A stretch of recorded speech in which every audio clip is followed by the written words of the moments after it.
कि class 10th का ये चैप्टर है ना। तो देखते हैं, और इस क्लास के अंदर हम जो भी अभी आने वाले बोर्ड के एग्जाम में क्वेश्चन आने वाले उस सभी क्वेश्चन हम डिस्कस करेंगे, चाहे वो बेसिक मैथ का हो चाहे वो स्टैंडर्ड मैथ का बच्चा हो। तो सबसे पहले तो ये चैप्टर सीखते हैं, जिनको नहीं आता कुछ भी फिर मैं थोड़ा बहुत इस चैप्टर के बारे में तुम्हें समझा देता हूँ, है ना। तो देखो, मैं तो चैप्टर है pairs of linear equation in two variable. सबसे पहले तो हमें हमें सबसे पहले ये जानकारी करना है कि लीनियर इक्वेशन क्या होता है और वेरिएबल्स क्या होते हैं, है ना। तो लीनियर इक्वेशन और वेरिएबल क्या होता है उसके बारे में हम पहले करते हैं। तो देखो, वेरिएबल्स क्या होते हैं, तो देख लो, सबसे पहले मैं तुम लोगों को बताता हूँ वेरिएबल्स क्या होते हैं, है ना। वेरिएबल्स क्या होते हैं, जो हमारे अल्फ़ाबेट्स होते हैं, जैसे एक्स हो गया, वाई हो गया, जेड हो गया, है ना। वो हमारे अल्फ़ाबेट्स क्या कहलाते हैं, वेरिएबल। जैसे हमारे एक होता है हमारा कांस्टेंट, है ना। कांस्टेंट क्या होता है, जिसको वेरिएबल को चर कहते हैं। वेरिएबल को हिंदी में क्या कहा जाता है, चर कहा जाता है ना। और कांस्टेंट को क्या कहा जाता है, चर कहा जाता है। ठीक है दोस्तों। और चर क्या होते हैं, कांस्टेंट क्या होते हैं, जो हमारी काउंटिंग होते हैं, जो हमारे नंबर्स होते हैं, 1 2 3 4 जो भी है नंबर। ठीक है, तो वेरिएबल्स और कांस्टेंट तुम लोगों को समझ में आ गया होगा। तो वेरिएबल और कांस्टेंट में क्या होता है, तो वेरिएबल और कांस्टेंट ना एक दूसरे के बहुत बड़े दुश्मन होते हैं। दुश्मन माने जो एक दूसरे के साथ ना तो जुड़ सकते हैं और ना ही क्या हो सकता है, माइनस हो सकता है। वैसे ही वेरिएबल और कांस्टेंट क्या होते हैं, ना तो एक दूसरे के साथ प्लस हो सकते हैं और ना ही क्या हो सकता है, माइनस। जैसे कि अगर मैं चाहूँ 2x में 2 ऐड करना, ये ऐड नहीं होगा, ये ऐसे का ऐसा ही रहेगा। जैसे मैं 6x में मैं माइनस करना चाहूँ 6, क्यों नहीं माइनस हो सकता, क्योंकि ये 6x वेरिएबल है और ये 6 क्या है, कांस्टेंट है। ठीक है, तो ये दोनों एक दूसरे से माइनस नहीं हो सकते। लेकिन दोनों वेरिएबल अगर अलग अलग फैमिली के हो तो भी ना तो प्लस हो सकता है और ना ही क्या हो सकता है, माइनस हो सकता है। देख लो, है ना, आपके काम आ जाएगा इस चैप्टर के अंदर। ये तो हमें समझ में आ गया कि वेरिएबल्स क्या होते हैं, है ना। वेरिएबल्स, और हमें क्या करना है, टू वेरिएबल्स। तो टू वेरिएबल्स में कुछ भी ले सकते हो, जैसे मैं एक्स और वाई ले लेता हूँ। जिस इक्वेशन में, जिस लीनियर इक्वेशन में कितने वेरिएबल आ जाए, दो वेरिएबल आ जाए, तो उसे हम क्या कहते हैं, linear equation in two variable. जैसे सबसे पहले हम लोग तो करना था क्या, कि linear equation equation in two variable क्या होता है। ठीक है, तो देखो linear equation in two variable क्या होता है। जैसे कि हमारे पास एग्जांपल आ गया ए एक्स बी वाई प्लस में सी। देखो, एक्स और वाई इसमें क्या है, वेरिएबल्स हैं। ए बी और सी ये सब क्या है, हमारे रियल नंबर है। रियल नंबर मतलब कांस्टेंट वैल्यू, है ना। तो मैंने बताया कि ए बी और सी ये सब क्या है, रियल नंबर है। और एक्स और वाई क्या है हमारे लिए, मैं तुम्हें लिख देता हूँ ये, कि इसमें रियल नंबर, तो रियल नंबर है ए बी एंड सी, है ना। और इसमें अगर हम वेरिएबल की बात करें तो इसमें वेरिएबल क्या है हमारे, वेरिएबल है हमारे एक्स और वाई, है ना। देखो रियल नंबर क्या होता है तुम लोगों को पता होना चाहिए, जो जैसे कि अंडर रूट का नंबर आ गया, ये सिंपल तुम्हें कोई नंबर दिखे, है ना, ये या फिर माइनस में कोई नंबर दिख जाए, है ना, ये सभी नंबर क्या कहलाते हैं, रियल नंबर कहलाते हैं, है ना। तो रियल नंबर तुम लोगों को समझ में आया। रैशनल और ई रैशनल नंबर दोनों मिलके क्या बन जाते हैं, रियल नंबर बनते हैं। ठीक है, तो जैसे एग्जांपल के लिए अगर मैं बोलूँ, जैसे 6x माइनस में 2y प्लस में सी, ये क्या है हमारा, प्लस में कुछ भी कर लो 10, है ना। 6x माइनस 2y प्लस 10, इसे हम क्या करेंगे, linear equation in two variable. क्योंकि वेरिएबल कितने आ रहे हैं, दो आ रहे हैं, इसलिए हम इसको linear equation in two variable कहेंगे, जिसमें ए की वैल्यू 6 है, बी की वैल्यू -2 है और सी की वैल्यू क्या है, 10 है। ठीक है, अब उसके बाद हमें सीखना है कि linear pairs of a linear equation in two variable क्या होता है ना। चलो आगे सीखते हैं कि pairs of a linear equation in two variable क्या होता है। हम्म, तो देखो, आज हम डिस्कस करने वाले हैं कि pairs of a linear equation क्या होता है। Pairs of linear equation in two variable क्या होता है ना, ये डिस्कस करने वाले हैं। तो देखो मैं बोल रहा हूँ कि जब भी हमारे इक्वेशन दो हों, जैसे a1x आ गया, ये पहला इक्वेशन, b1y प्लस में c इक्वल टू में जीरो, ये हमारा पहला इक्वेशन हो गया, है ना। a2x b2y, है ना, और c, और ये c1, है ना। दो ऐसे इक्वेशन आ जाए तो इसे हम क्या बोलते हैं, pairs of a linear equation. जैसे मैंने एग्जांपल दे दिया 2x plus 3y plus 6 equal to में zero, 4x plus 6y equal मतलब प्लस में 12 इक्वल टू में जीरो। तो ऐसे दो इक्वेशन जब आ जाए हमारे को तो क्या कहलाता है, pairs of a linear equation. अगर दो इक्वेशन है तो हमारे लिए कितने ग्राफ बनेंगे, दो ग्राफ बनेंगे, है ना। और दो ग्राफ एक साथ ही बनाने, तो जब दो ग्राफ एक साथ बनेंगे, या तो लाइन क्या कर सकती है, इंटरसेक्ट कर सकते हैं, या तो लाइन क्या हो सकती है, पैरेलल हो सकती है, या तो लाइन क्या हो सकती है, कोइंसिडेंट हो सकती है। कोइंसिडेंट का मतलब क्या होता है कि लाइन के ऊपर लाइन आ जाए, है ना। तो ऐसे लाइनों को क्या कहते हैं हम लोग, कोइंसिडेंट लाइन, है ना। तो देखो कोइंसिडेंट लाइन भी बता देता हूँ मैं क्या होता है।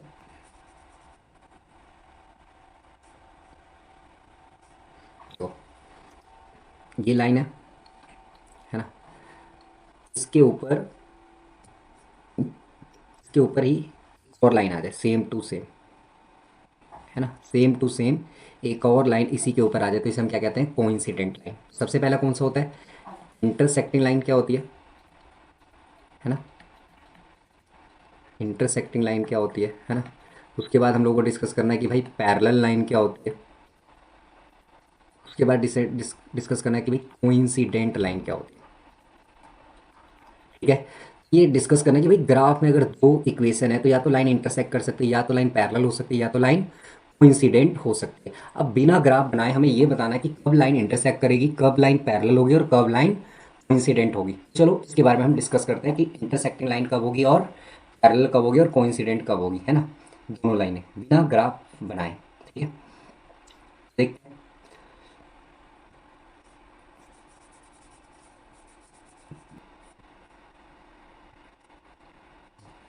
देखो सबसे पहला हमारा टॉपिक है कि लाइन इंटरसेक्ट कब करेगी, है ना।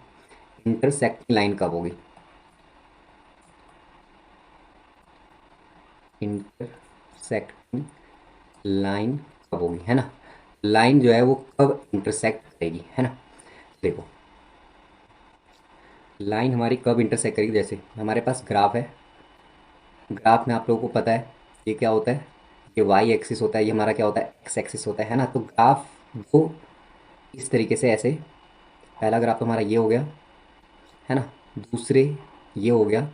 लाइन कब इंटरसेक्ट करेगी, जैसे मैं मतलब पहला इक्वेशन हमारा ये ना, देखो हमारा ना पहला इक्वेशन है, जैसे मान लेते हैं पहला इक्वेशन है ए वन एक्स है, बी वन वाई है और सी वन है ना, इक्वल टू में जीरो है। दूसरा ग्राफ हम लोग मान लेते हैं ये वाला है ना, ए टू एक्स है, बी टू वाई है, प्लस में सी टू है ना। जब ये दोनों लाइन मतलब ये वाला एक इक्वेशन और ये वाला इक्वेशन दोनों की लाइन आपस में क्या कर जाए, इंटरसेक्ट करे, इसे हम इंटरसेक्टिंग लाइन कहते हैं। और ये दोनों ग्राफ में कब होगा इंटरसेक्टिंग लाइन, देखो जब, देखो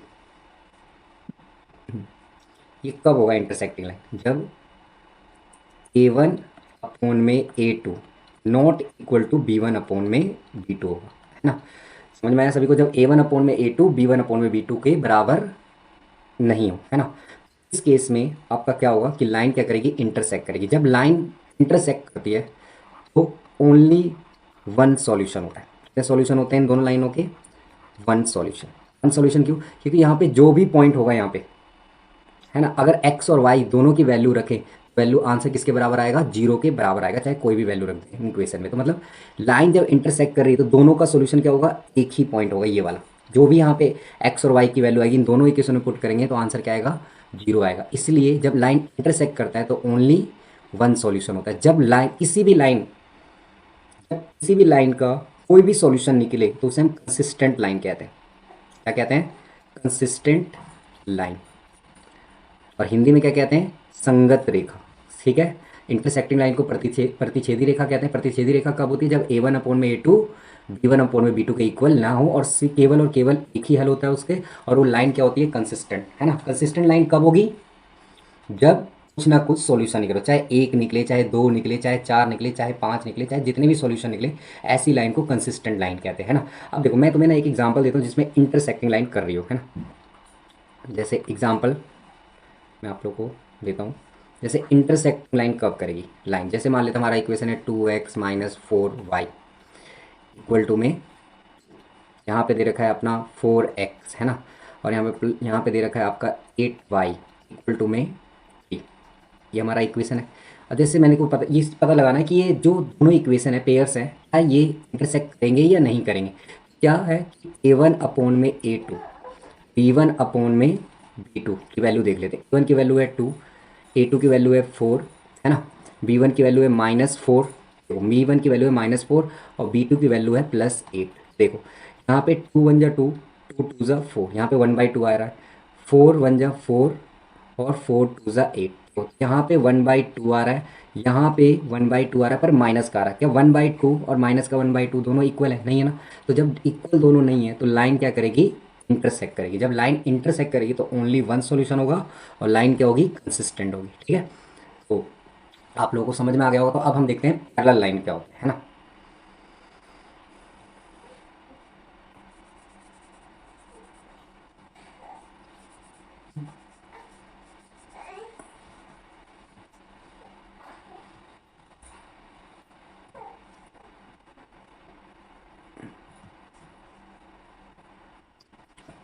तो देखो, अब की बार हमें डिस्कस करना है कि भाई पैरेलल लाइन कब क्या होती है ना। पैरेलल लाइन क्या होती है ना। पैरेलल लाइन को हिंदी में बोलते हैं समांतर रेखा, है ना। समांतर रेखा क्या होगी? तो देखो, ग्राफ के अंदर जब दोनों इक्वेशन, है ना, ग्राफ के अंदर दोनों इक्वेशन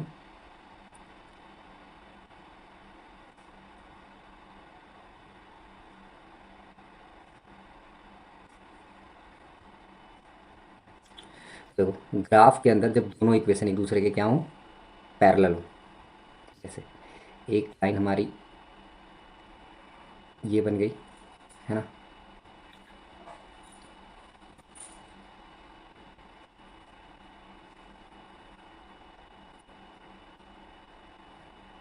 और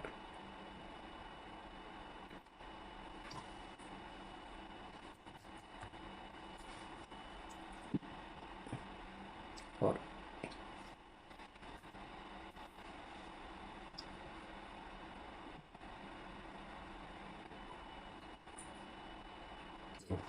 जब दो लाइनें आपस में पैरेलल हो, थोड़ा ग्राफ सही से नहीं बना है। देखो, जब दो लाइनें एक दूसरे के पैरेलल हो, पैरेलल मतलब वो लाइन जो एक दूसरे से कभी भी मिल नहीं सकती, है ना। जब दो लाइनें आपस में नहीं मिल सकती तो उसे हम पैरेलल लाइन कहते हैं। और पैरेलल लाइन होगा कब?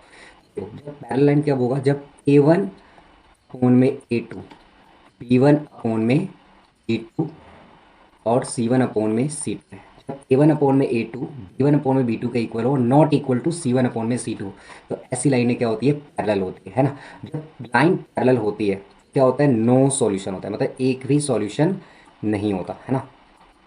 नो सॉल्यूशन मतलब एक भी हल नहीं निकलेगा। हल क्यों नहीं निकलेगा? जब ये लाइन एक दूसरे के साथ मिलेगी ही नहीं कभी, तो कोई सॉल्यूशन आएगा ही नहीं इन दोनों का। देखो, दूसरा क्या होता है? जिस लाइन का कोई भी सॉल्यूशन नहीं निकलता तो उसे हम कौन सी लाइन कहते हैं? Inconsistent line. हिंदी में कहते हैं असंगत रेखा, इनकंसिस्टेंट लाइन कहते हैं, है ना। इनकंसिस्टेंट लाइन, ठीक है। देखो, पैरेलल लाइन समझ में आया ना तुम लोगों को? पैरेलल लाइन क्या होता है? पैरेलल लाइन जब होगा जब A1 अपोन में A2 B1 अपोन में B2 के इक्वल ना हो, और not equal to C1 upon में C2 हो, ठीक है। देखो, एग्जाम्पल भी हम करते हैं एक, है ना। जैसे एग्जाम्पल आ गया 2x plus 4y equal to में 6, है ना। और यहाँ पे एग्जाम्पल आ गया तुम्हारा 6x प्लस 8, 6x प्लस,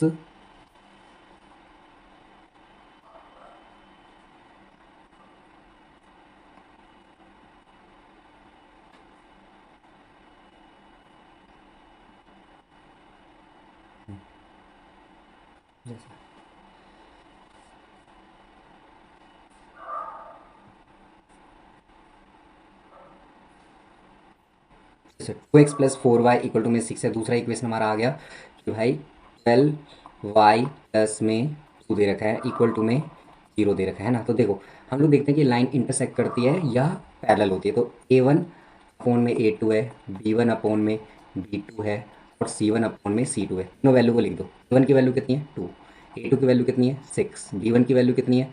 4, है ना। और B2 की वैल्यू कितनी है? 12, और C1 की वैल्यू कितनी है? 6, और C2 की वैल्यू कितनी है? 12। तो 2 1 जा 2, 2 3 जा 6, तो 1/3 आ गया। 4 1 जा 4, 4 3 जा 12, 2 1 जा 2, 2 3 जा 6। तो देखो, यहाँ पे कितना आ रहा है?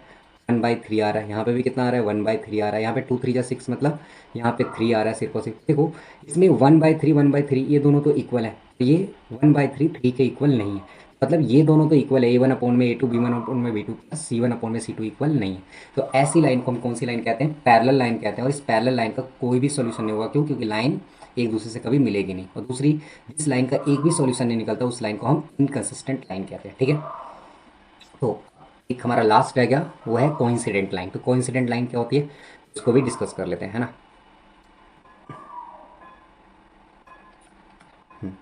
तो हमारा दूसरा है, मतलब तीसरा जो है ना, वो लाइन क्या हो सकती है ग्राफ के अंदर, दोनों ग्राफ के अंदर कोइंसिडेंट हो सकती है ना। तो कोइंसिडेंट लाइन क्या होती है उसके बारे में डिस्कस करते हैं, जिसको हम हिंदी में कहते हैं संपाती रेखा, है ना। संपाती रेखा क्या होती है, तो इसका मतलब ये है, जब जब हम ग्राफ बनाएं, मैं बोल रहा हूँ ना, जब हम ग्राफ बनाएं और ग्राफ के अंदर,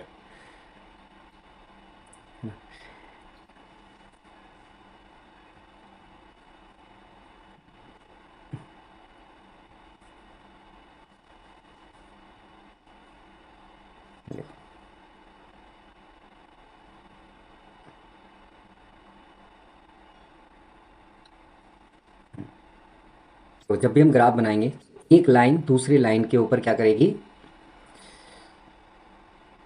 एक और लाइन लेते हैं।